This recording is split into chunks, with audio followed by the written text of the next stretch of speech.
Mm, Claro, las cosas por su nombre. Si no hay negociación, no hay nada. Esto de estar de vamos y volvemos,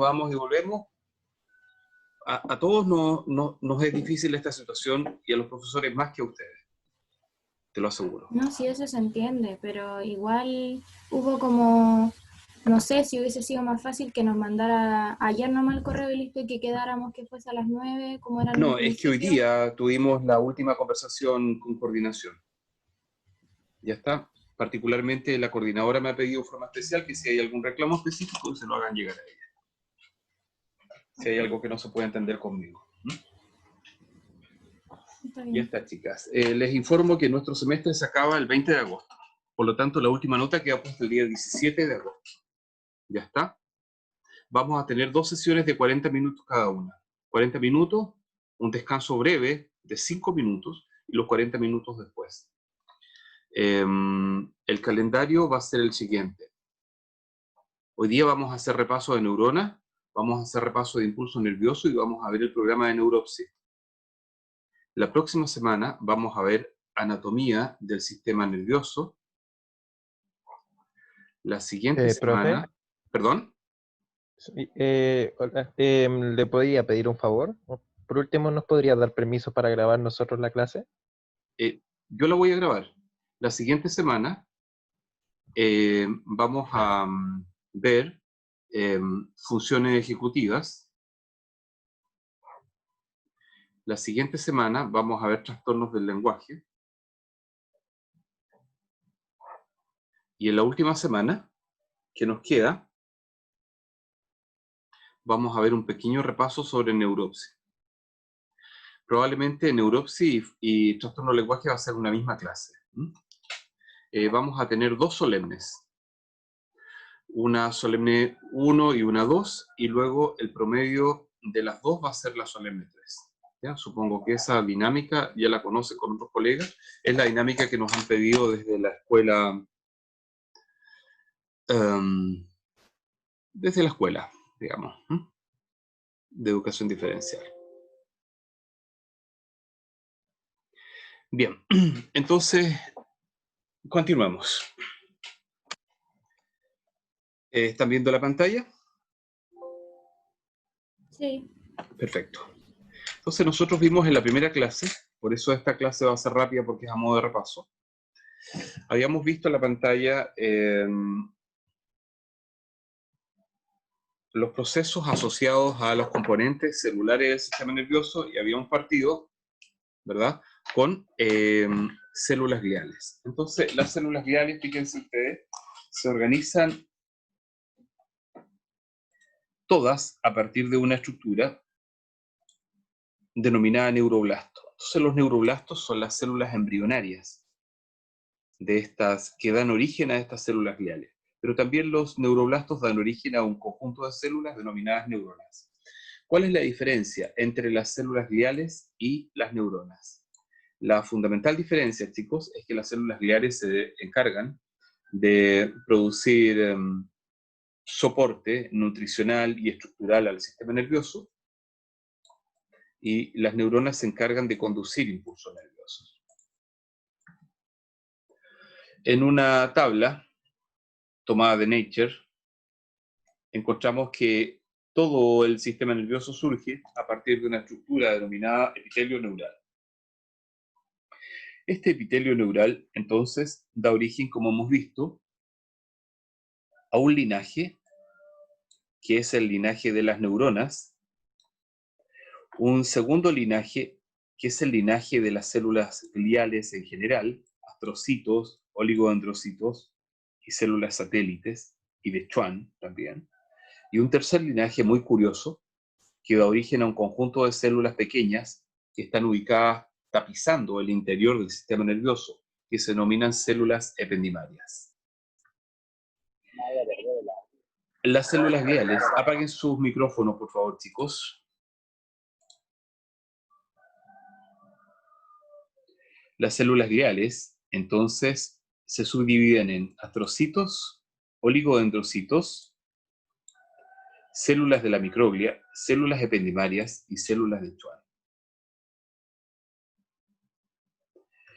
estas células gliales, entonces vamos a ir viendo detallado algunos puntos elementales, fundamentales. Vamos a partir con los astrocitos fibrosos. Repito, esta clase ya fue dada la primera semana que tuvimos clase antes de que volvieran a entrar en su movilización de paro.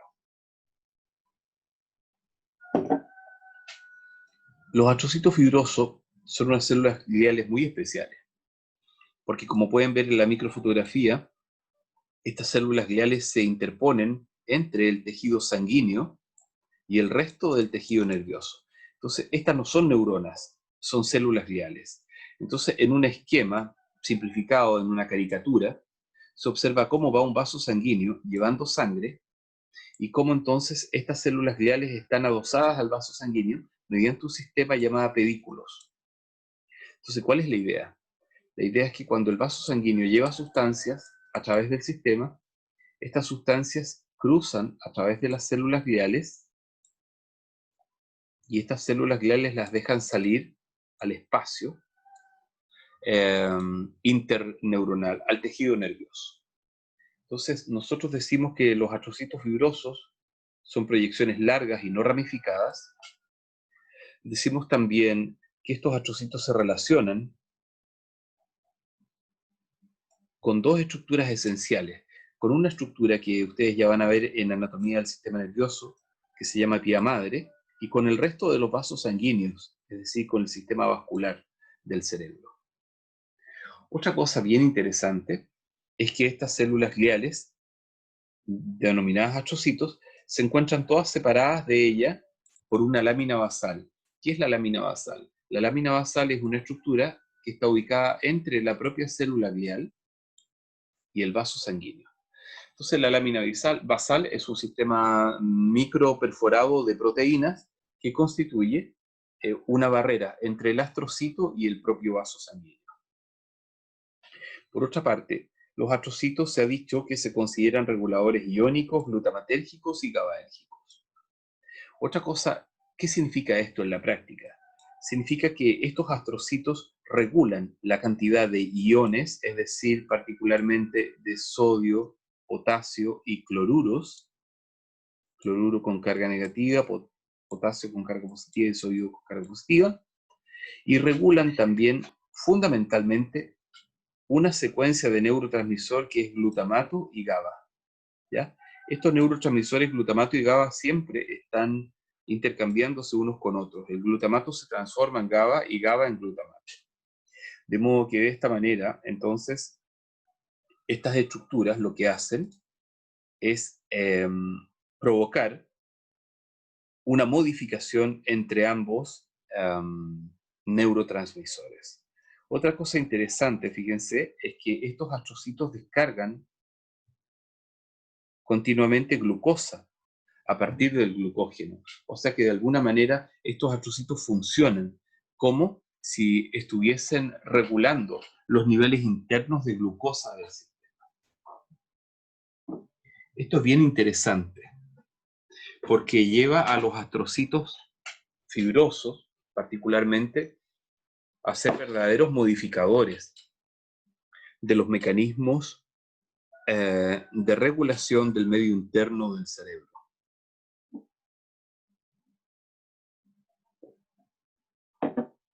Luego, por último, estos astrocitos constituyen la barrera hematoencefálica, ¿verdad? Barrera hematoencefálica, cerebro, sangre, barrera.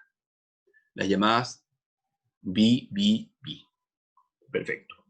Vamos a ver entonces de qué se trata esta barrera hematoencefálica. Resulta, observen bien este esquema por favor y concéntrense en ello. Resulta que, bueno, aquí tenemos el sistema nervioso central. Yo todavía no paso de esta anatomía general, pero quiero explicarles unas cosas en específico. Si ustedes se fijan, aquí hay está el cerebro, ¿verdad? Y aquí al interior hay una cavidad. Y aquí en el exterior hay otra cavidad. Entonces, a esta cavidad interior le vamos a denominar espacio subaracnoideo. Y esta cavidad exterior se va a denominar seno venoso.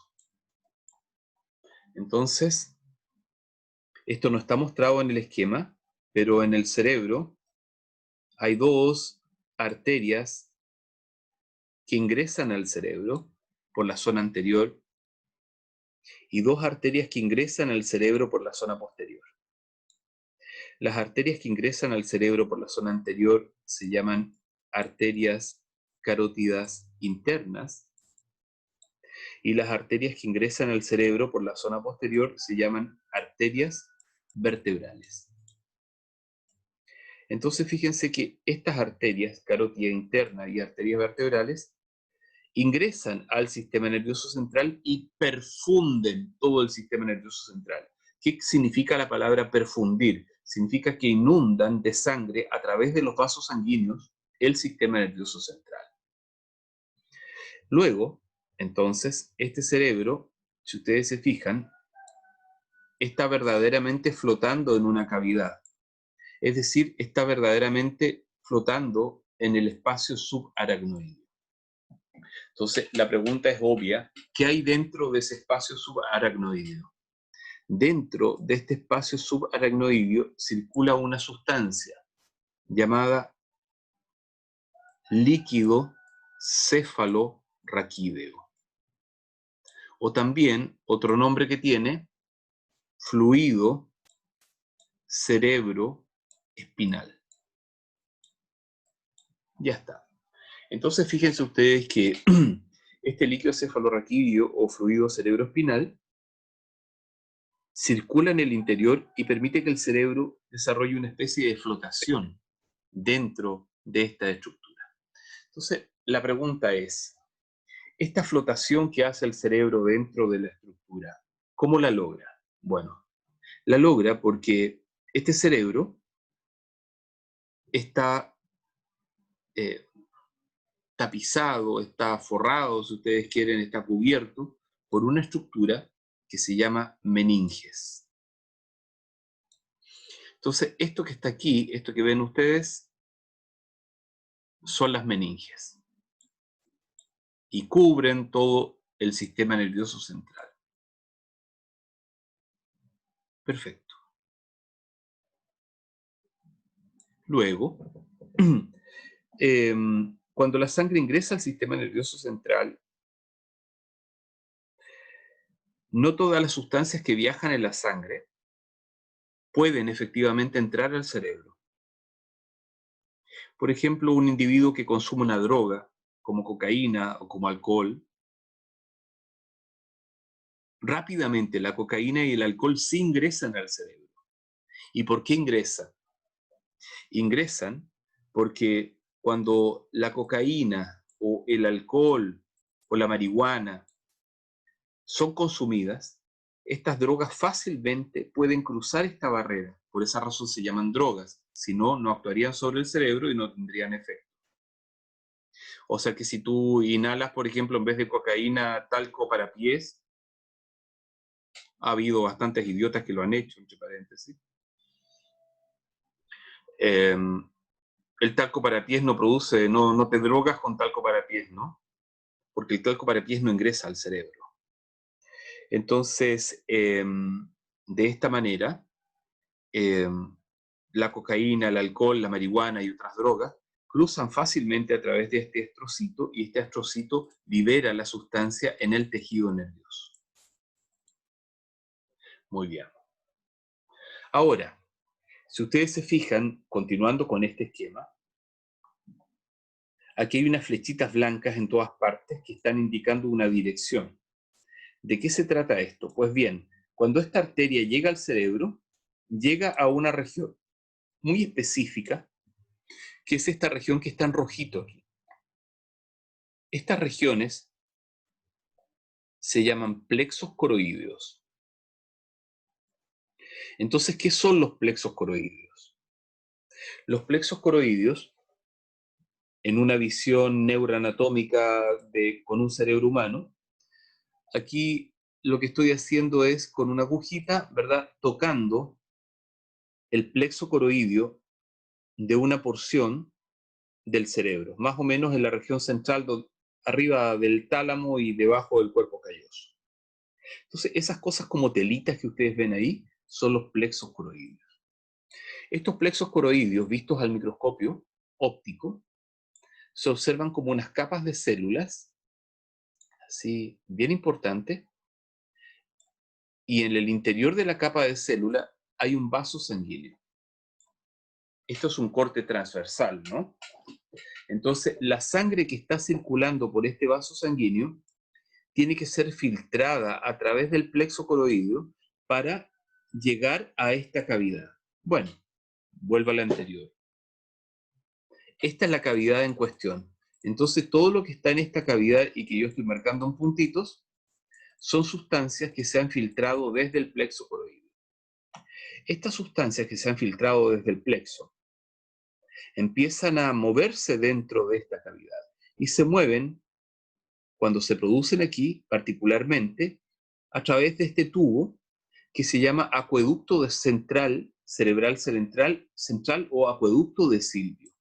Entonces, se mueven a través de este acueducto de Silvio y llegan a una cavidad que se llama cuarto ventrículo. En este cuarto ventrículo, si ustedes observan bien, también hay un plexo coroideo.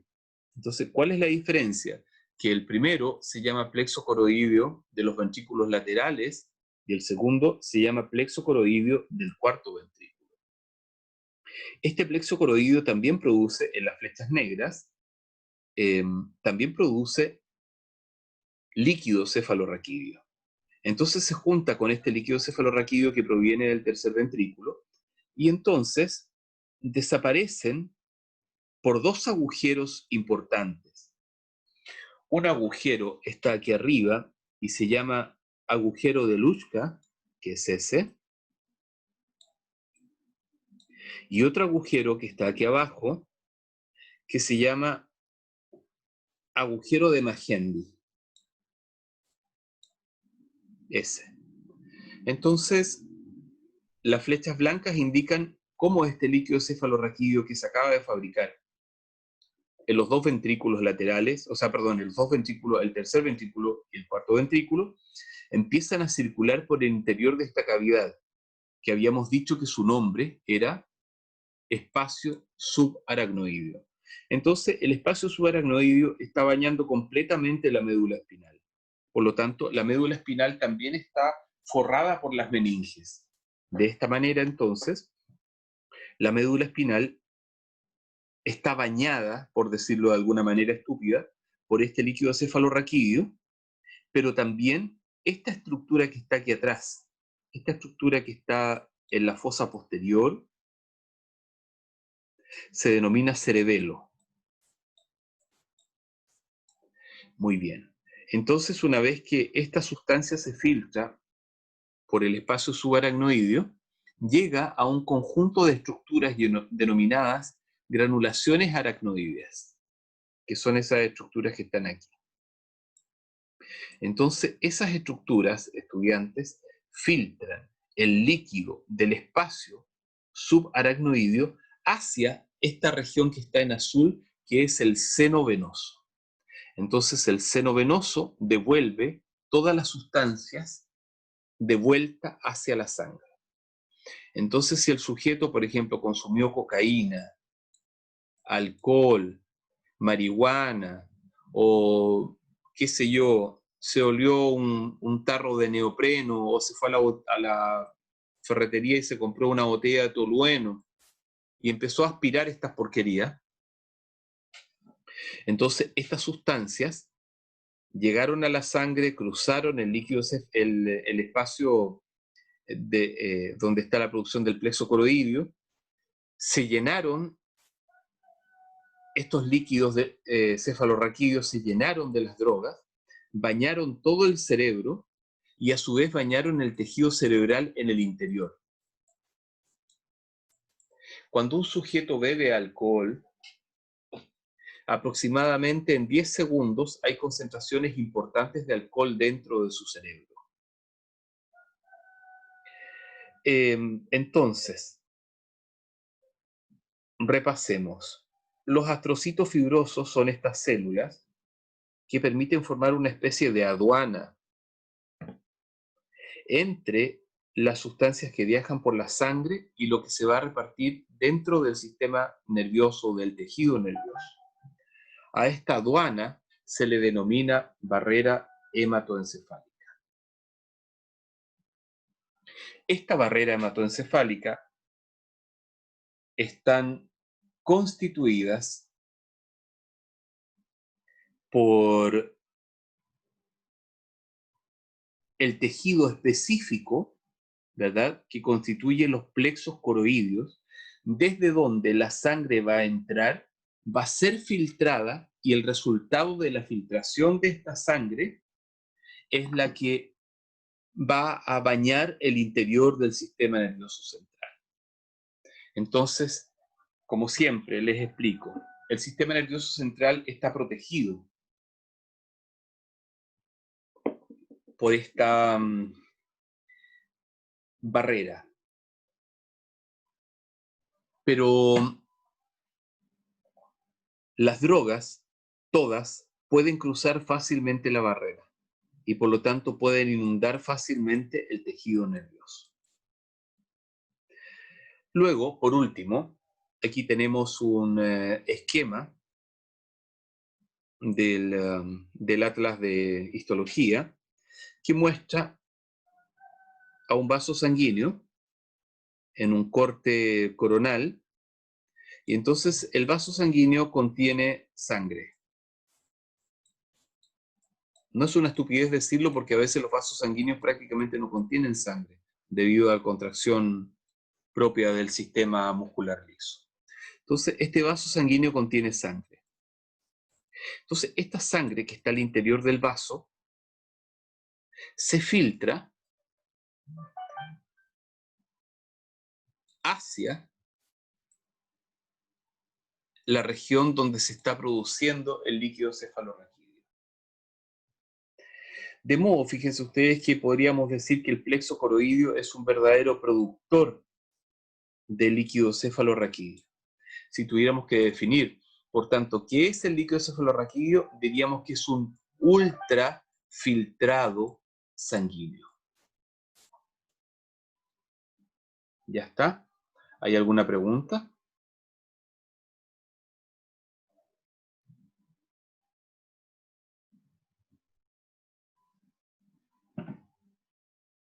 Bien, continúo.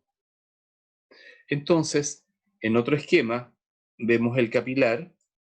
El capilar hace pasar la sangre a través del sistema. Ahí está la famosa lámina basal o membrana basal. Ahí están los astrocitos, y entonces los astrocitos están permitiendo que las sustancias pasen, ¿verdad?, hacia el sistema del tejido intracerebral. Hay otro tipo de astrocitos, llamados astrocitos protoplasmáticos,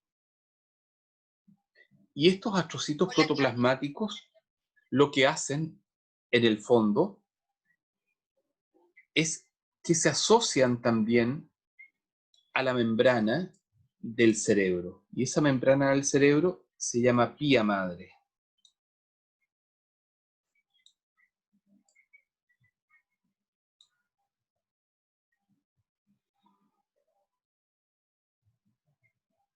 Entonces aquí tienen un esquema ustedes donde hay un astrocito protoplasmático.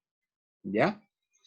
Entonces, si ustedes se fijan, este astrocito protoplasmático también tiene unas especies de patitas, y estas patitas entonces se ligan al vaso sanguíneo. Y aquí tenemos, ¿verdad?, una fotografía microscópica, y esta fotografía microscópica está mostrando los astrocitos dentro del sistema. Estos astrocitos, si ustedes se fijan, parecen neuronas, pero no son neuronas, son células gliales. Voy a la siguiente.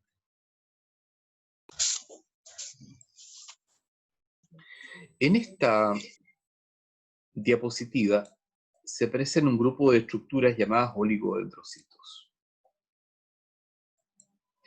Estos oligodendrocitos, ¿ya?, a diferencia de las células anteriores, cumplen una función muy distinta. Primero, se localizan abundantemente dentro del sistema nervioso central, tanto en sustancia gris como en sustancia blanca. Cuando me refiero a sustancia gris, me refiero donde está la masa de los núcleos de las neuronas. Y cuando me refiero a sustancia blanca, me refiero a donde están los axones de las neuronas. Entonces, fíjense, los oligodendrocitos son abundantes en retículo endoplasmático rugoso, que me imagino que lo vieron en la escuela, en mitocondrias y en aparato reticular de Golgi. ¿Qué significa esto? Que los oligodendrocitos son células muy interesantes en todo lo que se refiere a la síntesis de proteínas. Luego, estas proteínas que se sintetizan en el sistema, ya está, ¿para qué lo hacen? Probablemente lo hacen para cumplir la función más importante que tienen ellos. ¿Y cuál es esa función importante? Esa función importante está asociada al hecho de que si esto que está en celeste es una neurona,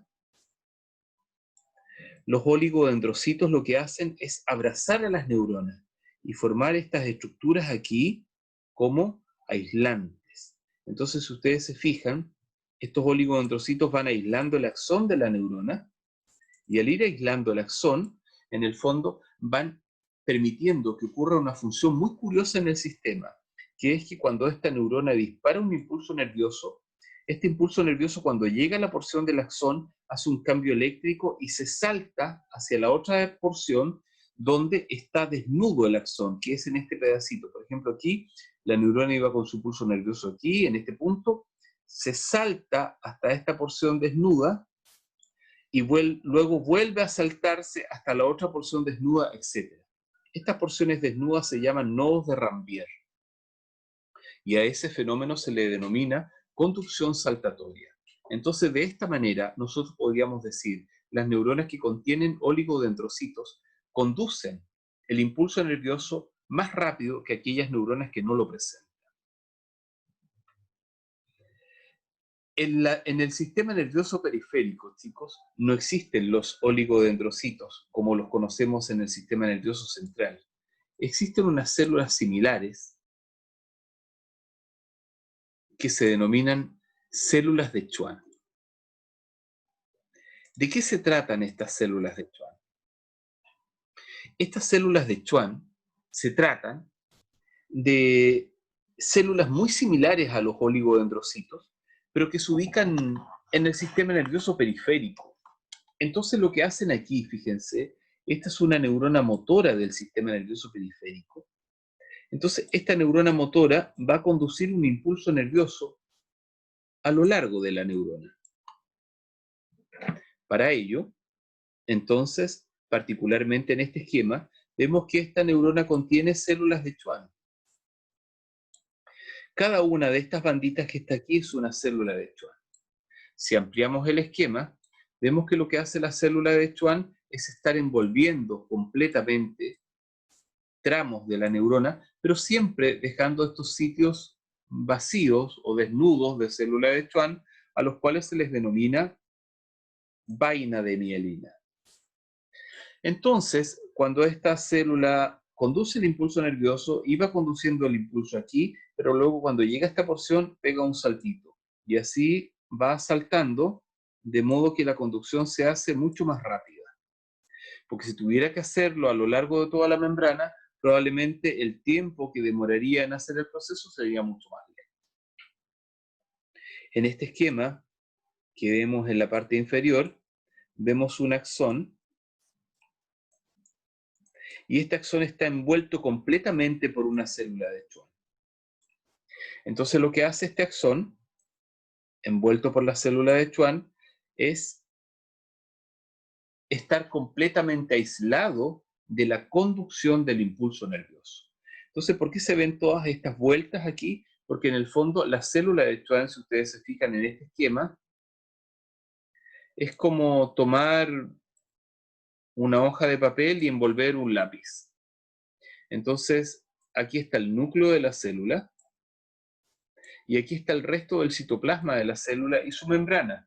De modo que cuando la célula de Schwann va envolviendo una y otra vez el axón, forma esta estructura completa y compleja que va finalmente a constituir la función de la célula de Schwann: envolver los axones mediante células aplanadas que también presentan una lámina basal y se localizan, a diferencia de los oligodendrocitos, en el sistema nervioso periférico. ¿Hay preguntas? Profe, yo tengo una pregunta, pero de la oligodendrocitos. Dígame. Que usted dijo que los oligodendrocitos tenían la melina sobre los axones, la mielina, perdón. Exacto. Mielina, ¿sí? Ya, pero hay otro que esos son los interfasciculares, una cosa así había dicho la clase pasada, Sí, ¿cierto? exactamente. Pero hay otros que son los satélites. ¿Esos Los también satélites. tienen la mielina sobre los axones o no? No. Lo que hacen los oligodendrocitos satélites, Antuyen, es estar siempre migrando entre una célula y otra. Entonces los satélites son unas celulitas chiquititas que tienen su núcleo y se están moviendo entre medio del tejido nervioso. Entonces, ¿cuál es la idea?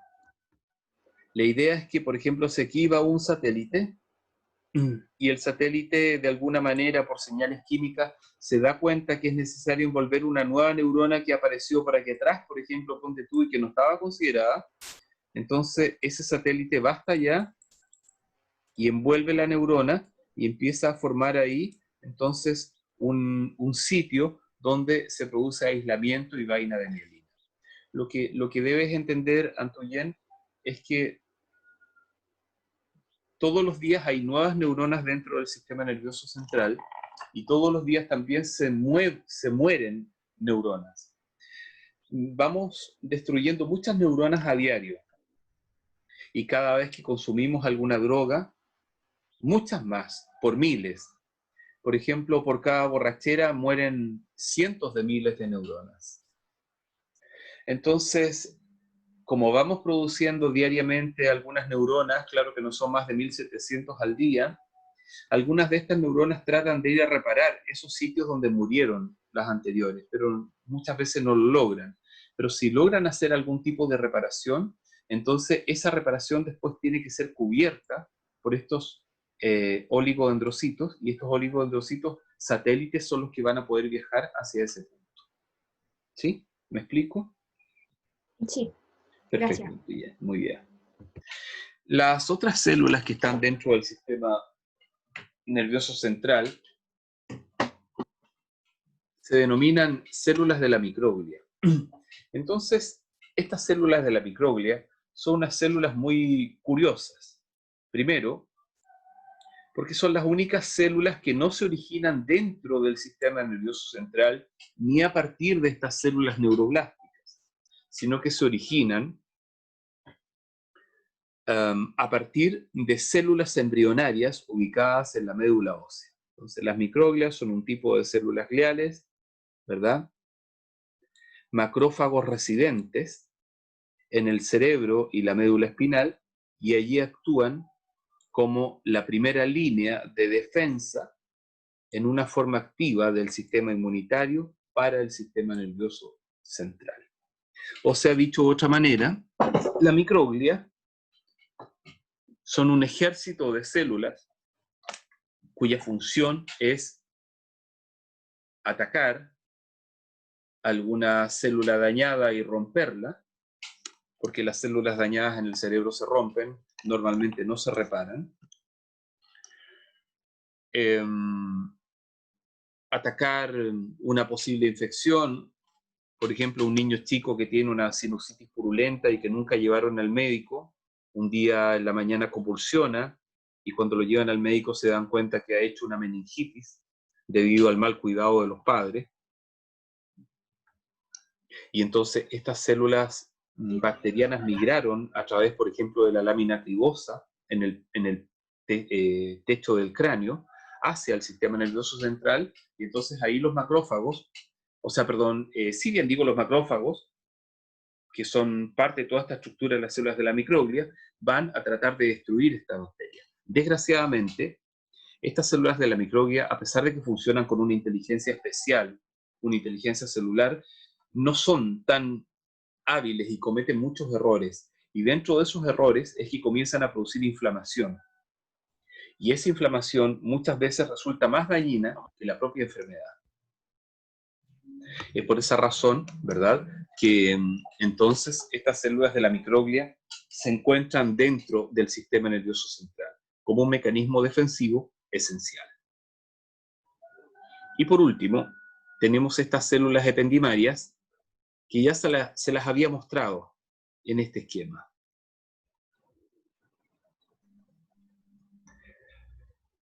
Estas son estilos de células ependimarias. Entonces son unas células cuboídeas que están tapizando los vasos sanguíneos. Y estas células cuboídeas, entonces, revisten los ventrículos cerebrales, el conducto central de la médula espinal, etc. Y por lo tanto, todas las cavidades del cerebro en general están siendo revestidas por este epitelio. Cuando uno corta un cerebro fresco de un cadáver y toca esa superficie, la goma del guante se desliza fácilmente. Entonces uno se da cuenta que ahí hay un tejido especial. Esas son las células ependimarias. Las modificaciones de la misma célula son las que constituyen el plexo coroideo, del cual ya hemos hablado. Y finalmente, hay un conjunto de células en las cuales no me voy a referir de manera importante ahora, que son los tanicitos, que son células que se extienden especialmente hacia la región del hipotálamo, es decir, hacia esta región, esto es el hipotálamo, y entonces se extienden hacia esa región porque en esa región cumplen funciones dentro de la organización del sistema de regulación endocrina, es decir, del sistema de regulación hormonal que el cerebro realiza sobre el resto de nuestro organismo. Ahora, este esquema que está aquí, hecho por la página difusora de la Clínica Mayo, muestra las cavidades ventriculares. Entonces tenemos los ventrículos laterales, hay un ventrículo lateral izquierdo y otro derecho. Estos ventrículos laterales se proyectan en una región superior y una región inferior, así en forma como de una herradura, y tienen una proyección hacia la región posterior del cerebro. Esa proyección normalmente se le denomina cuerno occipital. Luego de estos ventrículos laterales, ambos ventrículos laterales se insertan en una cavidad llamada tercer ventrículo. Y este tercer ventrículo, ¿verdad?, desciende por este tubito que vimos un poco antes, que se llama acueducto de Silvio o acueducto cerebral, hasta otra cavidad que está ubicada delante del cerebelo, ¿verdad?, que es el cuarto ventrículo. Y ese cuarto ventrículo termina en un tubo muy delgado que se inserta en la médula espinal. Y ese tubo muy delgado que se inserta en la médula espinal se denomina canal central de la médula espinal o también canal del epéndimo. Muy bien. Entonces, todo lo que está aquí en esta figura, que tiene forma de arco, y entonces el tercero y el cuarto ventrículo, constituye el sistema ventricular del cerebro.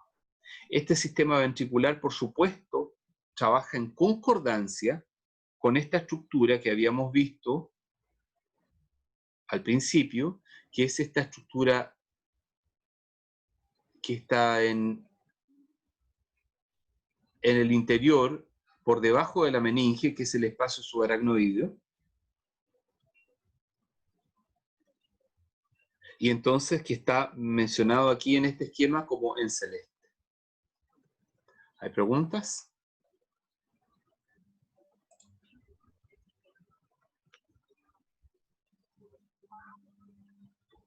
Yo, profe, Dígame. ¿cuál es la función de ese sistema? La función de ese sistema es nutrir al cerebro de sustancias y permitir la evacuación también de las mismas desde el cerebro hacia el sistema venoso. ¿Qué tipo de sustancias? Aminoácidos, glucosa, cofactores, vitaminas, sodio, potasio, cloruros y agua.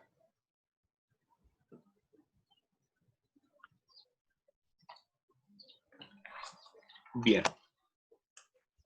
Voy a partir ahora, entonces, si no hay otra pregunta sobre las células gliales, voy a partir ahora, entonces, hablando de neuronas. Las neuronas son las células más importantes del sistema nervioso central, en el sentido de que las neuronas son las únicas células capaces de conducir impulso nervioso. ¿Ya está? Estas neuronas, capaces de conducir el impulso nervioso,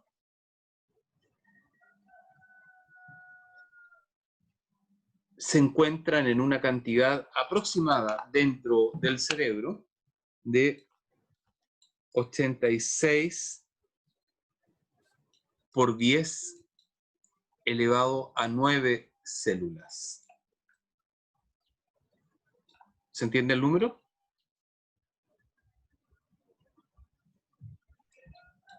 Antuyen, ¿entiendes el número?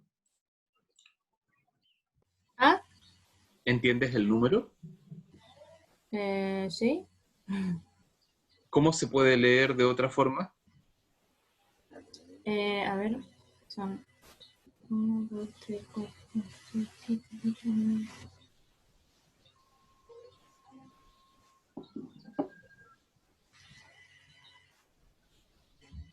86.000 millones. Exactamente, Antuyen. O sea, ponemos el 86, ¿verdad? Y le ponemos 9 ceros. 1, 2, 3, 4, 5, 6, 7, 8, 9. ¿Verdad? 86.000 millones de células. Ok. Ese es un número teórico bastante preciso. Se ha hecho con estudios muy finos y con técnicas bien modernas. Este número recién fue liberado por la comunidad científica en los últimos 8 o 10 años. Entonces, las neuronas son células capaces de conducir impulsos nerviosos. Esa es su gracia, ¿ya? Conducir impulsos nerviosos. Entonces, sobre esta base... espérenme. No sé si voy a continuar aquí. No, me voy a detener para que hagamos un descanso. Pero antes voy a pasar la asistencia. Por favor, váyanme diciendo Antuyen Castro. Después, Holly. ¿Ese es tu apellido, Holly? Sí, Holly Knight. Después, Catherine López, ¿verdad? ¿Estoy en lo correcto, Catherine? sí. Ya. Después, ¿qué más tenemos? Tenemos Camila. Camila, ¿cuál es tu apellido? ¿Yo? Sí, Astudillo. Astudillo. Es que tienes así como A.J.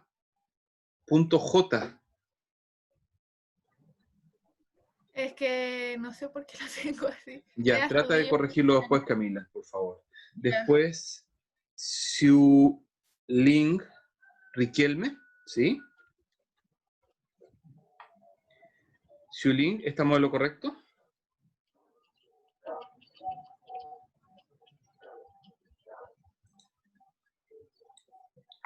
Xiu Ling, ¿me escuchas?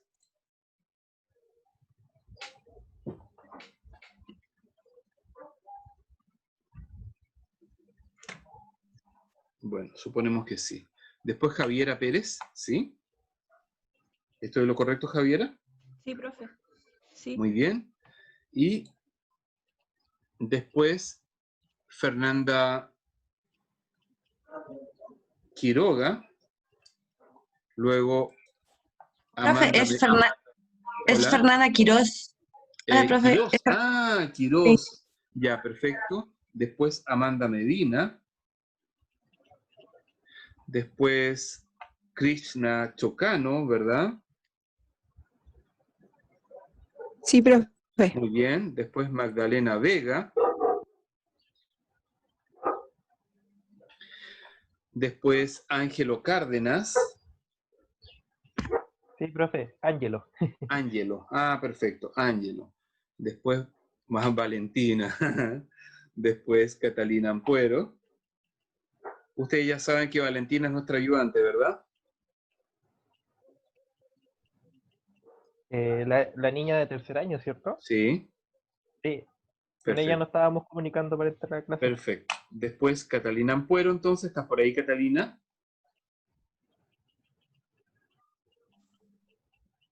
Sí. Muy bien. Después Camila Valenzuela.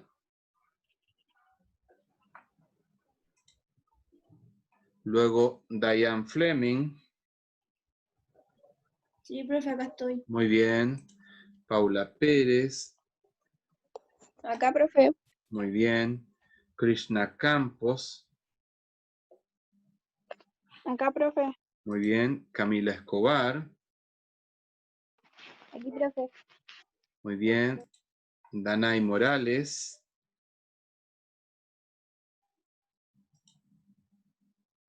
Y ahí estaríamos, ¿o no? Holly ya está vista, Caterine también y Paula también. ¿Sí?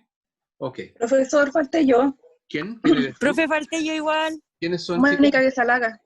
¿Perdón? Mónica Guisalaga. Pero, ay, no te veo, espérame. Ah, Mónica. Yo también Falta. falto, profe. A Gracias, ver, profe. ¿quién eres tú? Ivette Pérez. Ivete, ¿verdad? Sí, Ivette Pérez. ¿Ya? ¿Alguien más falta? gracias. También falté. Sí, Yo, profe, profe, yo. también. ¿Quién es yo? Paulina Espinosa. Espérame, Pauli. Dame un segundo. Dame un segundo, chicas.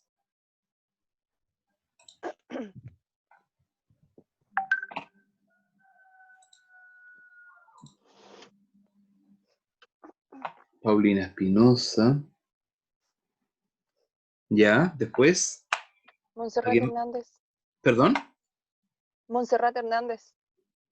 Montserrat Hernández. ¿Ya? Después.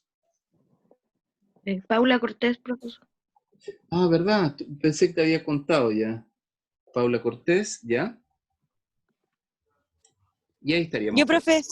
Yo, profe. Danitza Valladares. Sí, Danitza Valladares. Ya. Gracias. Mira, es la primera vez que lo veo con B alta.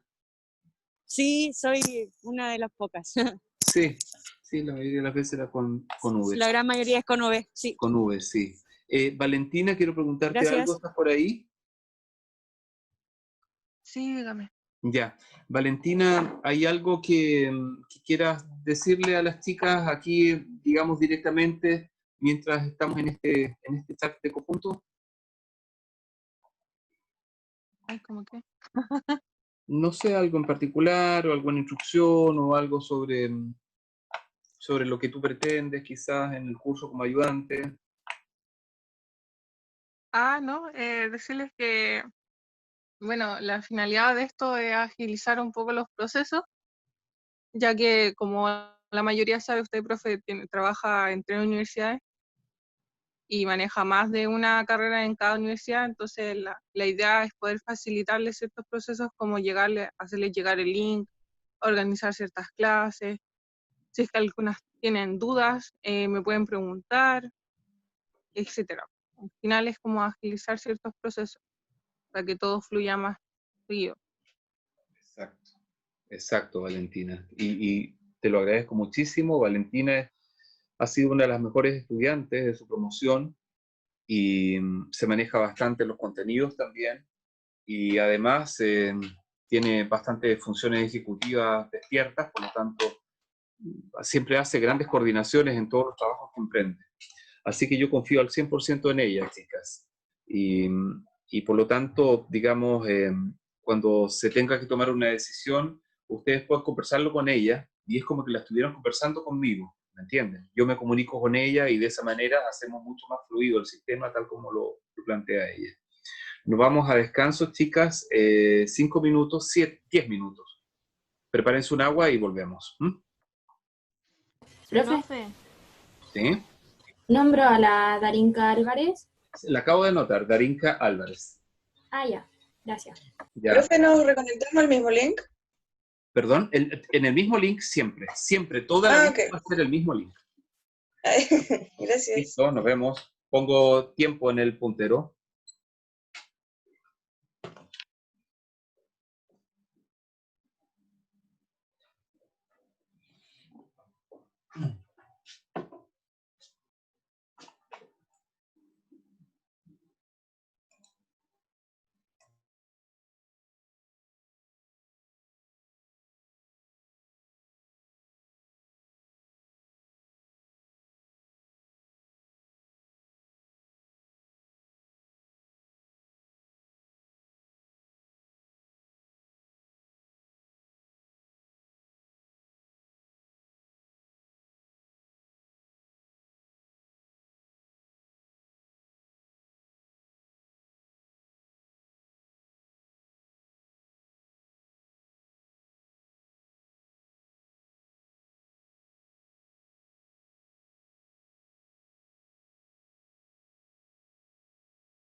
Ya está, estudiantes. Vamos a comenzar entonces. Ya han pasado los 10 minutos exactos. Partimos nuevamente en 0. Y comenzamos. Entonces, fíjense ahora, la idea, compartir pantalla, es, vamos a continuar lo que estamos para hablar sobre neuronas.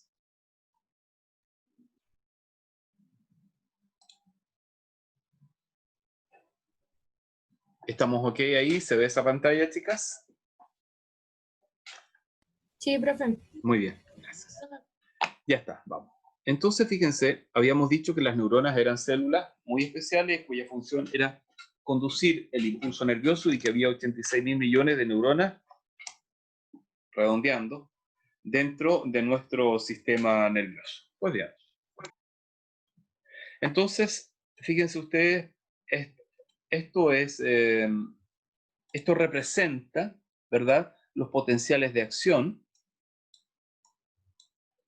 de un grupo de neuronas. Y entonces aquí tenemos una neurona que tiene su cuerpo celular, ¿verdad?, su botón terminal y sus dendritas. Entonces tenemos que hablar un poquito de esto.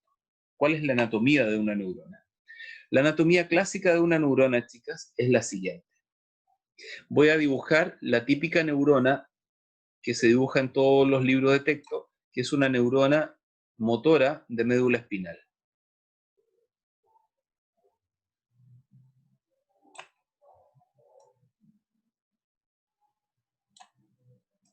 La neurona motora de médula espinal es una neurona que tiene básicamente las siguientes divisiones en su estructura. Tiene un soma y tiene una prolongación axónica.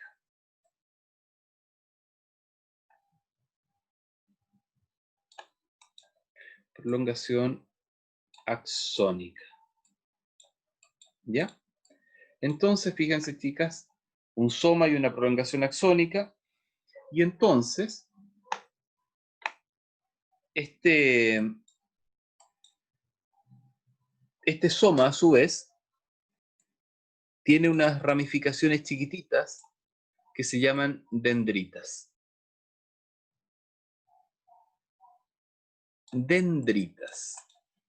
Entonces, resulta que este soma, con sus dendritas, recibe impulsos nerviosos, y estos impulsos nerviosos viajan a través de la prolongación axónica y llegan a los terminales. Entonces, a esto le podemos llamar terminales axónicos o botones terminales, simplemente. Entonces, en sentido estricto, esta porción que está en el medio se llama axón, en sentido estricto. Y en sentido estricto también, la prolongación axónica en realidad más bien puede ser la fase terminal de la neurona. Entonces, una neurona contiene el soma, donde está el núcleo y el cuerpo celular, y donde también están las dendritas, la proyección del axón, ¿verdad?, y esta prolongación final. Bueno, ahora,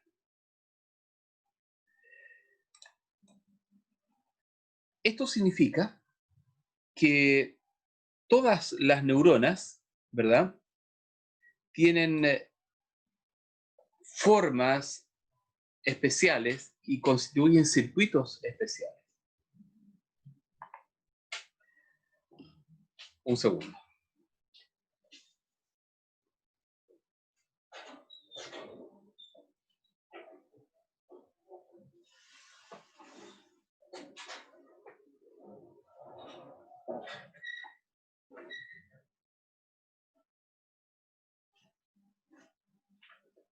Por ejemplo, ¿Profe? ¿sí? ¿Qué tipo de neurona era la que había dibujado recién? Una neurona del asta ventral de la médula espinal, una neurona motora. Muy bien. Entonces, fíjense, aquí tenemos un tipo de neurona, por ejemplo, puntero.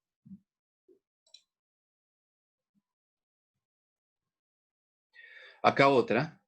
Y si ustedes se fijan, este primer tipo se les llama neuronas multipolares. Y reciben información desde las dendritas. La información pasa al soma, y del soma se proyecta hacia el axón, y el axón termina en estos terminales. Aquí tenemos la típica neurona motora, la que yo acabo de dibujar.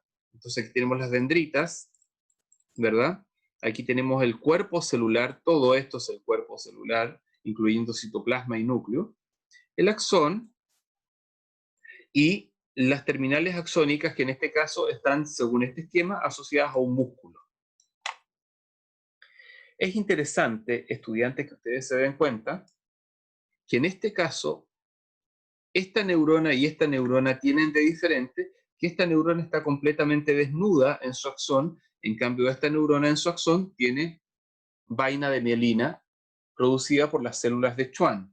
Por lo tanto, el impulso nervioso va a saltar entre un nodo de Ranvier y otro y lo va a hacer con mucha rapidez. Una rapidez que no supera más o menos el metro por segundo por si acá. Y esta es una neurona sensorial, en este caso una neurona bipolar, donde ustedes se dan cuenta que aquí está el soma, en esta región. Entonces, si ustedes se fijan, aquí esta neurona bipolar está conectada a una célula receptora. Esta podría ser, por ejemplo, una célula receptora de luz de la retina. Entonces aquí hay una proyección axónica, pero que recibe, está el cuerpo celular y otra proyección axónica que envía. Por eso se llama bipolar, ¿verdad? Y tiene acá también los terminales axónicos. Entonces las neuronas anteriores tienen un solo sentido con dendritas y axones, pero esta última neurona tiene axón y axón. ¿Ya está? Y es debido a que es una neurona clásica de una circuitería, por ejemplo, donde hay receptores sensoriales. Voy a la siguiente. Las neuronas se conectan entre sí mediante un fenómeno llamado sinapsis, que vamos a ver enseguida. Pero lo que les puedo adelantar es que existen dos tipos de sinapsis. Existe una sinapsis, es decir, una conexión entre una neurona y otra, que se llama sinapsis eléctrica, que es esta. Y existe una segunda sinapsis que se llama sinapsis química, que es esta. Entonces, en la sinapsis eléctrica, si ustedes se fijan, una terminal de una neurona está íntimamente asociada a la otra terminal de la otra neurona. Entonces lo que ustedes tienen ahí es como un terminal así, y ese terminal va a estar unido a una cosa así que tiene más o menos esa forma, así como una saliente. Entonces encaja justamente en la saliente. Bueno, en ese caso, esa terminal con la saliente están íntimamente unidas. Y si ustedes se fijan en la figura inferior, ahí se muestra la estructura más celular, ya con intimidad molecular, y entonces vemos que esta es la membrana de la neurona presináptica, y esta de abajo es la membrana de la neurona postsináptica. Entonces, entre ellas prácticamente no hay espacio. Entonces, ¿qué las comunica? Las comunica un sistema de canales iónicos que están constituidos por proteínas que se insertan en la membrana celular de cada una. Entonces, cada canal iónico está enfrentado a otro. Entonces, en este modelo, los iones pueden pasar entre ambos canales formando como compuertas. Esa es la eléctrica. Por lo tanto, la eléctrica en general es una sinapsis muy rápida. Hay otro tipo de sinapsis distinta a la eléctrica que se llama sinapsis química. Esta sinapsis química, a diferencia de la eléctrica, tiene un espacio aquí. Entonces, como tiene un espacio, significa que ya no hay una intimidad regular de membrana y membrana, sino que hay un espacio pequeño que tienen que vencer. ¿Cómo vencen ese espacio? Cuando quieren transportar información desde la neurona presináptica a la neurona postsináptica. Lo que hacen estas neuronas es que tienen aquí unas bolsitas que en su interior contienen neurotransmisores. Cuando hablo de neurotransmisores, estudiantes, me refiero a ACH, acetilcolina, DA, dopamina, NE, norepinefrina, E, epinefrina, GABA, que significa ácido gamma aminobutírico, G, que significa glutamato, A, que significa aspartato. ¿Qué más me queda? Eso fundamentalmente. Hay 3 o 4 más, pero esos son los más importantes. Entonces, fíjense. Me falta uno famoso. Serotonina. Entonces, estos neurotransmisores se ubican dentro de estas vesículas sinápticas y son liberados hacia la neurona postsináptica. Y ahí, en las neuronas postsinápticas, algunos de estos neurotransmisores, no todos, son capaces de provocar la entrada de iones, porque el neurotransmisor no entra, sino que entran los iones, y estos iones que entran, que son los que están en oscuro, generan un potencial de acción que se conduce por la neurona postsináptica. Ya está. Así funcionan los mecanismos de la sinapsis química versus los mecanismos de la sinapsis eléctrica. Entonces, eléctrica versus la sinapsis química, perdónenme. Entonces, en la primera, en la eléctrica, hay una intimidad completa y hay un traspaso de iones directamente, y en la sinapsis química hay un espacio entre los dos membranas celulares, y por lo tanto el traspaso de información es cuando se liberan neurotransmisores para que se abran o se cierran compuertas, en uno de los casos cuando se transmite el impulso nervioso. Entonces, lo primero que tengo que hacer yo ahora es hablar precisamente de impulso nervioso. Y para eso vamos a cambiarnos entonces de diapositiva. La ven ahí, dice neurona, impulso nervioso, mielina, ¿sí? ¿La tienen? O sea, se ve la... no, ahí sí. No dice nada. Muy bien. Ya está. Profe, ¿Sí?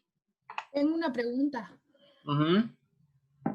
¿Por qué hay solamente los tipos de neurona con las vainas de mielina son las que envían el impulso nervioso? No. Porque recién mostró 4 tipos. Todas envían impulso nervioso. ¿Y cuál es la diferencia entre las que tienen las vainas y las que no? Las que tienen las vainas son aquellas neuronas que por alguna razón necesitan de alguna forma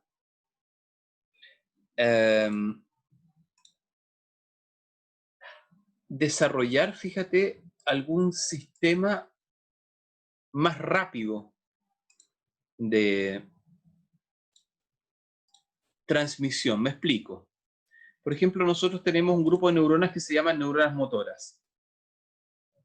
Las neuronas motoras son siempre neuronas muy rápidas. Por lo tanto, la forma en que ellas transmiten el impulso nervioso tiene que ser también muy eficiente. Y por lo tanto, todas nuestras neuronas motoras y los circuitos motores están asociados a células que contienen vaina de mielina. Sin embargo, por otra parte, hay otro grupo de neuronas que no necesitan tanta rapidez. Y estas neuronas que no necesitan rapidez, que no están asociadas a procesos motores, por ejemplo, el pensamiento es un proceso motor. Entonces, estas neuronas no asociadas pueden utilizar circuitos sin vaina de mielina. ¿Está? Te doy un ejemplo. Las neuronas que participan, por ejemplo, en las cortezas de asociación visual, normalmente no contienen vaina de mielina. En cambio, las neuronas que participan en los procesos de pensamiento, todas ellas se encuentran siempre mielinizadas. No sé si me explico. Sí. ¿Sí? Ya está. Bien. Entonces voy a volver a compartir la pantalla para que continuemos.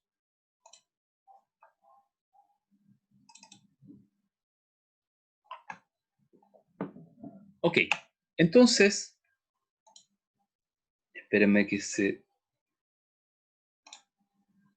presente, ahí está. Entonces, fíjense, bueno, algunas definiciones que ustedes deberían saber antes de comenzar a hablar de impulso nervioso, que son las definiciones clásicas que siempre se pasan.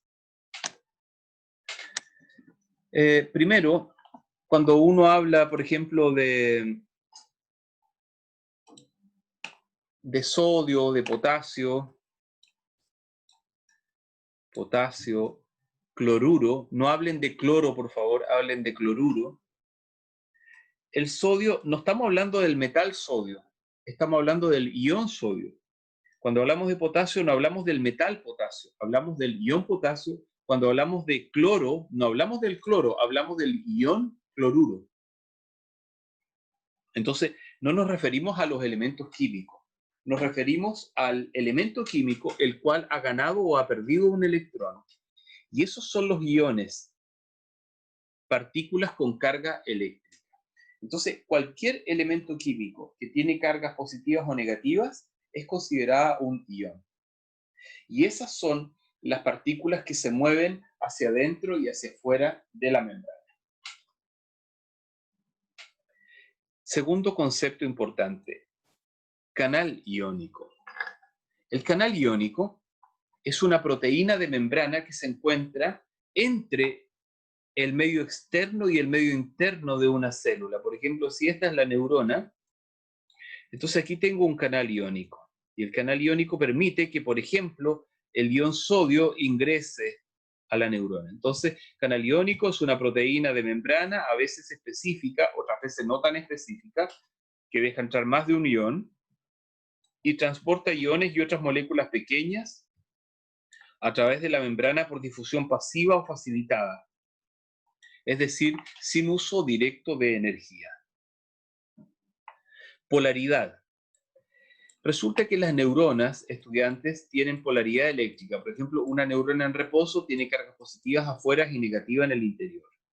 Entonces, polaridad es la capacidad de un cuerpo de tener dos polos con características distintas. Entonces, en este caso, la neurona tiene polaridad eléctrica en el sentido de que en el interior, cuando está en reposo, tiene cargas negativas y en el exterior, cargas positivas. Impulso nervioso. Es el transporte de información a través de los nervios y por medio de sustancias como el sodio y el potasio, su interacción con la membrana. El impulso nervioso, que es algo que vamos a ver enseguida, es cómo se propaga el impulso nervioso a través de la neurona. Nunca digan, por favor, esa cosa que dice solamente la gente que no está en la universidad, que dice algo así como que las neuronas son como cables que conducen corriente. No digan eso porque eso demuestra mucha ignorancia para estudiantes que ya están recibiendo educación formal en la universidad. Para una persona que no ha ido a la universidad, eso está correcto, porque es un buen ejemplo. Pero para nosotros, no va a ser un buen ejemplo. Nosotros vamos a decir que el impulso nervioso es un transporte de información a través de los nervios por medio de sustancias como el sodio y el potasio. Entonces, este transporte de información va provocando un cambio de polarización a través del axón. No tiene nada que ver con un cable eléctrico. Las neuronas pasan por tres estados en realidad. Un estado de potencial de reposo, un estado de potencial de acción y un estado que también denominamos potencial de hiperpolarización. Les voy a mencionar esos estados en un minuto más. Y llamamos al concepto potencial de membrana a la capacidad que tiene la membrana para mantener un voltaje entre la región externa y la región interna de la membrana. Preguntas.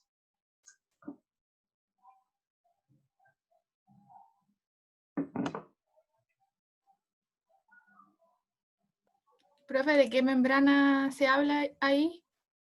De la membrana celular de la neurona. Bien. Vámonos ahora a estudiar esta membrana celular. Observen bien la figura. Esta es una típica neurona motora, entonces, ¿verdad?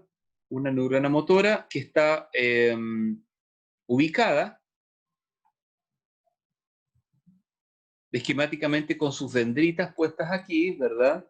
Y con sus terminales axónicos puestos en este lado. Entonces, el dibujante le sacó un pedacito a este axón y lo puso aquí. Entonces, observen bien esto. Estas dos cositas que están puestas aquí como agujas son como unas espinitas así que tienen un alambre. 1 y 2. Y les vamos a llamar en el futuro electrodos. Entonces, miren bien lo que está pasando aquí.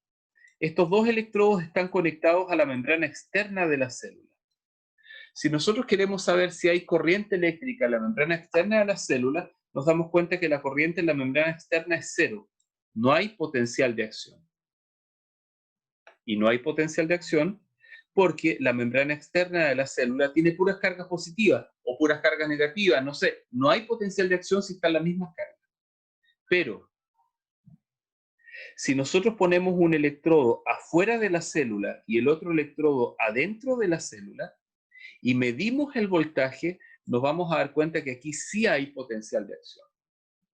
Y si afuera las cargas son positivas y adentro las cargas son negativas, vamos a decir que este potencial de acción es igual a menos 70 milivoltios. Perdón, este potencial eléctrico va a ser igual a menos 70 milivoltios. Y a este potencial le vamos a denominar potencial de reposo. ¿Y cuál es el otro potencial posible, famoso? Cuando las cargas están invertidas. Es decir, si medimos la corriente afuera y medimos la corriente adentro, pero justo en este pedacito las cargas están invertidas, a ese concepto le llamamos potencial de acción. Y el potencial de acción va a ser aproximadamente más 40 milivoltios. Entonces tenemos dos potenciales aquí conocidos. El potencial de reposo y el potencial de acción. El potencial de reposo menos 70 milivoltios y el potencial de acción más 40 milivoltios. Preguntas.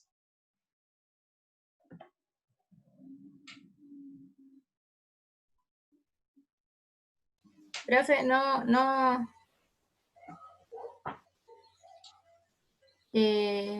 entendí muy bien el de acción.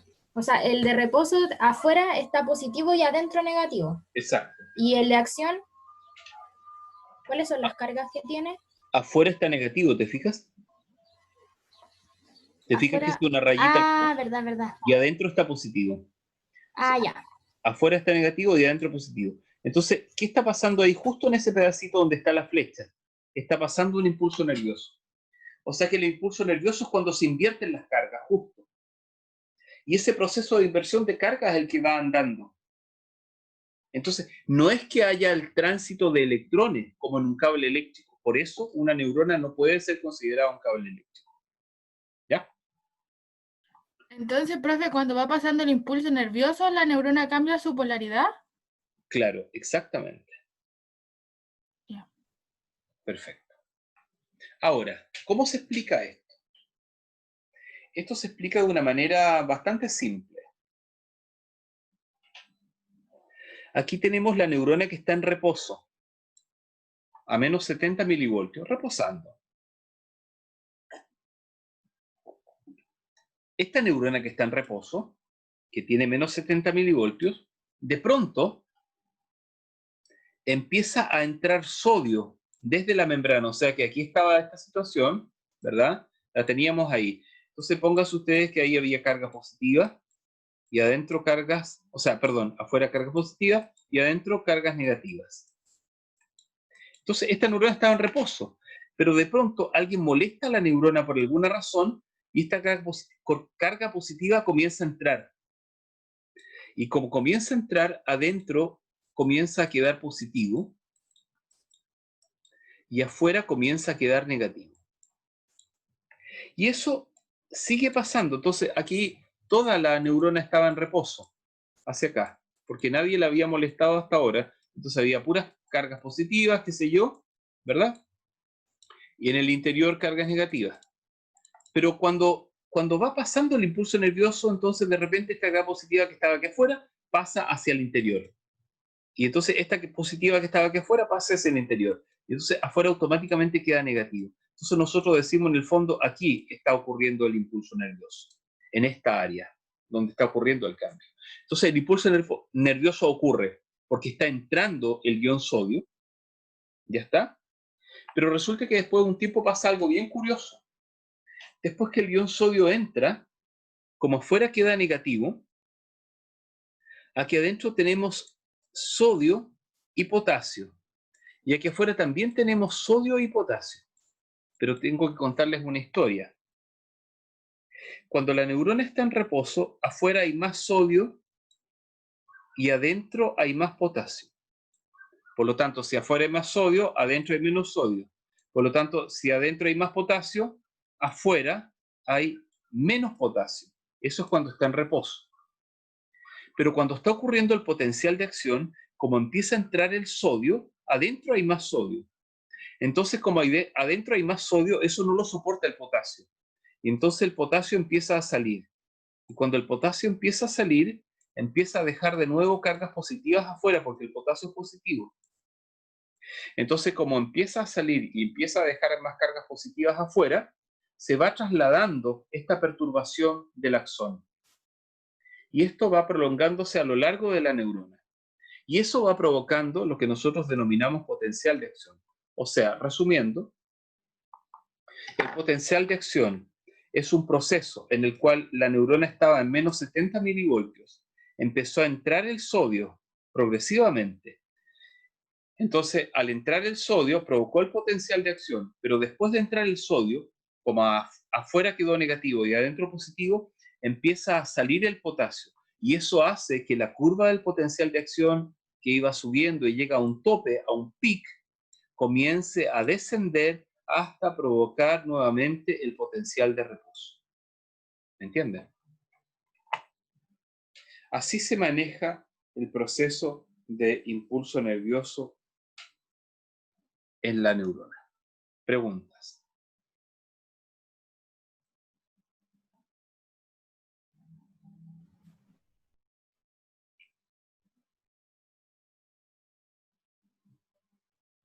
Profe, después cuando entra la carga positiva queda fuera negativo, después al pasar eso vuelve al estado original que queda positivo afuera y negativo dentro. Exactamente. Ya. Perfecto. Entonces, ¿cómo funciona el mecanismo? Vamos viéndolo por parte.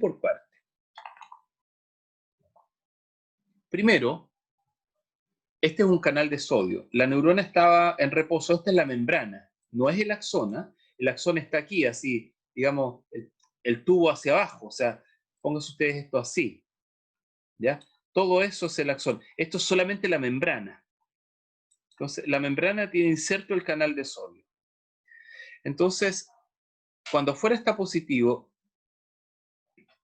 y adentro del axón está negativo, que es toda esta zona, ¿verdad? El axón, el axoplasma. Entonces, el sodio no puede entrar porque el canal está cerrado. Entonces, si medimos la corriente eléctrica de ese axón, con un electrodo que pongamos aquí afuera y otro electrodo que pongamos aquí adentro, vamos a encontrar que la corriente eléctrica es menos 70 milivoltios. Cuando aplicamos una perturbación, molestamos la neurona, se abre el canal de sodio. Y entonces, ¿cómo se abre? Porque tiene una estructura que se llama compuerta. Esta compuerta se abre y entonces el canal de sodio, al abrirse, permite que el sodio comience a entrar. En tanto el sodio comienza a entrar, el voltaje comienza a cambiar de menos 70 hacia arriba. Cuando ya el sodio ha entrado en una cantidad importante, va llegando casi de menos 70 a 0, pero todavía le queda por subir.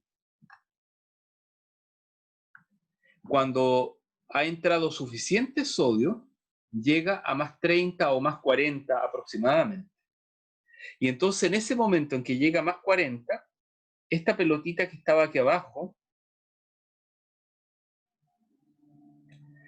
cierra el canal. A pesar de que todavía sigue abierto aquí arriba, cierra el canal aquí abajo. Entonces el sodio de nuevo ya no puede entrar. Entonces, como ya entró harto sodio, adentro está positivo, si ustedes se fijan, y afuera está negativo, o sea, cambió la polaridad. Después de eso, esta bolita vuelve a abrirse abajo, pero se cierra el gatillo, o sea, el canal igual queda en un estado como de reposo.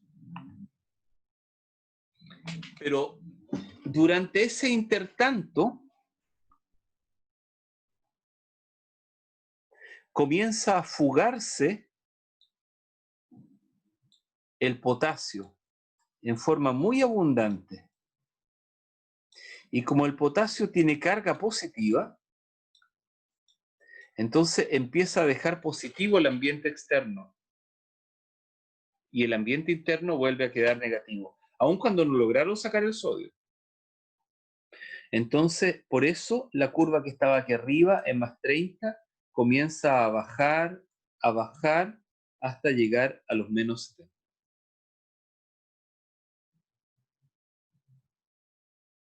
De esa manera. Y entonces esa gráfica, esa animación, representa el impulso nervioso en las neuronas.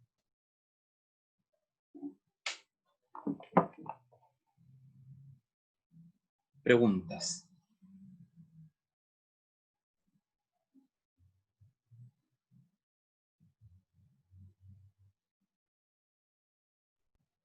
Yo, profe, de nuevo, ¿qué pasa cuando hay compuertas dobles?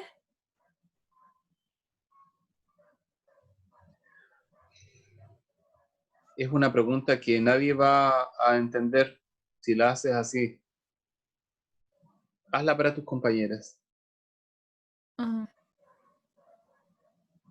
Cuando, lo que pasa es que a mí ya me pasaron esto y hay unas, que no lo recuerdo bien, por eso le pregunté, que hay, cuando entra el sodio y sale el potasio, hay una compuerta, pero también hay otro proceso que hay más de una compuerta al pasar el elemento por decir, adentro de la neurona. ¿Tú te refieres a los procesos de synport y antiport? Sí, parece que es ese. Dejémoslo de lado, porque en realidad es una materia que no está considerada en el contenido. Te la voy a responder a ti, pero no a las demás chicas. Ya. Resulta que hay varios sistemas de transporte en la membrana. Los sistemas de canales, por donde entra el sodio. Otro sistema de canal, por donde sale el potasio. Y unos sistemas específicos llamados synport y antiport. En el synport, por ejemplo, cuando entra el sodio, sale alguna otra molécula. Por ejemplo, podría ser que saliera un aminoácido. O podría ser, por ejemplo, que saliera una glucosa. Y en el otro sistema llamado antiport, entra un sodio, por ejemplo. O sea, perdón, este era el antiport, porque van en contrario. En otro sistema, que se llama SYMPORT, entra un sodio y paralelamente podría entrar otra molécula. Por ejemplo, podría entrar una glucosa. Entonces, en el fondo, el SYMPORT y el ANTIPORT son sistemas complementarios de transporte de membrana, en los cuales se utiliza la energía del sodio para hacer mecanismos de transporte inversos o mecanismos de transporte en el mismo sentido. Y el último sistema que sí va para todos, ya que tú haces la pregunta, voy a poner otra pantalla, eso es el sistema siguiente. Vamos a ver si me siguen con la explicación. La explicación no es tan simple, pero tiene su detalle. Ustedes se imaginan, ¿verdad?, que aquí estuvo entrando sodio y saliendo potasio todo el tiempo para poder lograr en el fondo que la membrana quedara en reposo, ¿verdad? Con cargas positivas afuera y con cargas negativas en el interior. Ok, ustedes ya entienden eso. Pero resulta que si ustedes se ponen a pensar, hay un momento en el cual, como afuera tenía que haber harto sodio y adentro tenía que haber poquito, y afuera tenía que haber poco potasio y adentro tenía que haber harto, llega un momento donde si se empieza a colar todo el sodio para el interior y todo el potasio para el exterior, la célula se va a quedar con poco potasio y con mucho sodio, y eso no puede ser. Entonces, para eso, la célula utiliza el siguiente mecanismo. Esta aplicación va para todo el mundo. Este mecanismo se llama la bomba de sodio,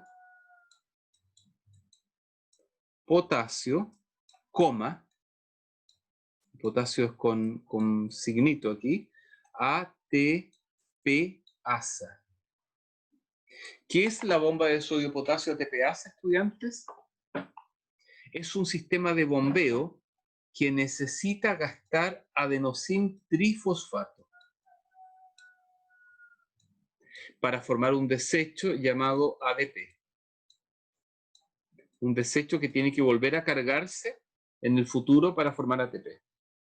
Entonces, cuando este sistema de transporte actúa, la célula empuja a la fuerza el sodio hacia el exterior, todo el sodio que se había colado hasta ahora, e impulsa a la fuerza todo el potasio hacia el interior.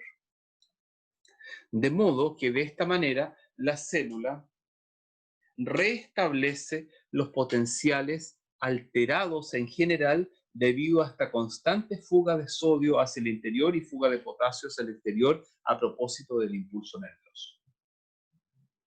¿Ya está? Perfecto. Continuemos. Entonces, esta célula nerviosa, cuando uno va midiendo con electrodos puestos simultáneamente a lo largo del axón, ¿cómo se mueve el impulso nervioso? Nosotros decimos, el impulso nervioso se mueve en general en esta dirección, desde el soma hacia el axón. Habiendo entonces infinitos potenciales de acción, uno tras otro, moviéndose en esta sintonía. ¿Ya está? ¿Cuáles son los voltajes que existen en esta capacidad de cambio de sodio y potasio? Siempre los voltajes son del orden de los milivoltios. 4 milivoltios, 70 milivoltios, menos 70, 40 milivoltios, etc. Vamos a ver el mismo ejemplo ahora en un esquema seriado. Entonces, aquí tenemos una zona donde ocurre el gatillo. Aquí nosotros molestamos a la neurona para que ese estado de reposo que tenía comenzara un impulso nervioso. Entonces, esta es la zona de gatillo. Tiene una zona donde entraron los sodios y otra zona donde todavía no entran. Después de un rato, esta zona de gatillo compromete a esta que todavía no entra. También entraron. Entonces los sodios en el interior empiezan a hacer una migración y un desorden de las cargas eléctricas. Este desorden de las cargas eléctricas hace que posteriormente esta zona donde ya entraron las cargas, se vaya moviendo. Entonces, donde ya entraron las cargas se movió hasta esta región, donde ahora aquí entraron las cargas, ¿verdad? Y esta zona anterior que iba quedando negativa, empieza a quedar positiva por la salida de los potasios. Y esta región todavía está en reposo, está inactiva. Luego, mientras tanto, se siguen moviendo un poquito así, levemente en sentido longitudinal los iones sodio. Posteriormente, entonces, esta región inactiva le va a pasar lo mismo, estos iones sodio van a entrar, y entonces los iones potasio van a empezar a salir aquí, y entonces esto va a empezar a quedar positivo, y va a volver a la situación anterior. Esto positivo afuera y negativo en el interior. Ah, vaya, no me acordaba que la tenía puesta en esta diapositiva. Y ahí está la famosa bomba de sodio potasio TPase que les explicaba para restablecer el potencial final de la neurona, es decir, el orden final. Y el orden final se puede apreciar de la siguiente manera. Aquí tenemos la membrana celular. Y esta membrana celular, ¿verdad?, tiene la capacidad de contener esta bomba. ¿Y qué hace la bomba? La bomba mete el sodio en el interior, mete los 3 sodios, gasta el ATP, expulsa los sodios y luego, posteriormente, mete 2 potasios y los impulsa a la fuerza hacia el interior de la célula, ¿verdad? Entonces, toma los sodios, los expulsa, mete los potasios y los impulsa al interior. Y para eso necesita gastar energía denominada ATP, adenosín trifosfato, que se transforma en adenosín difosfato. ¿Preguntas, estudiantes?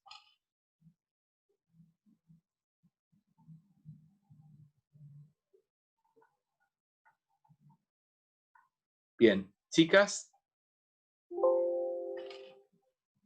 hemos completado el tiempo de clases, así que pueden quedar en libertad de acción.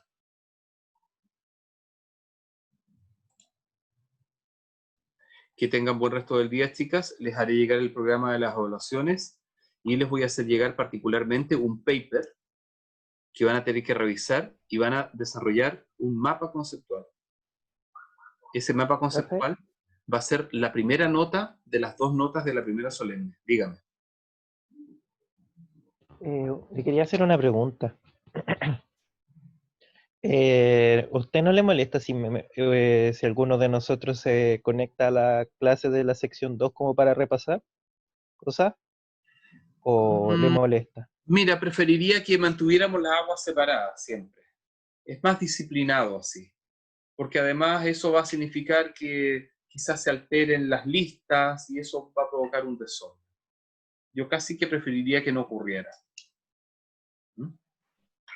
Profe, pero ¿esta clase la va a enviar porque la está grabando? Sí, la estoy grabando. No sé si la voy a enviar en realidad, pero la estoy grabando, sí. Lo importante que quiero, chicas, es que ustedes se acostumbren a estar en clases. Eso es muy importante. Por eso paso lista. Y lo segundo es que, no sé, esto de tanta clase grabada no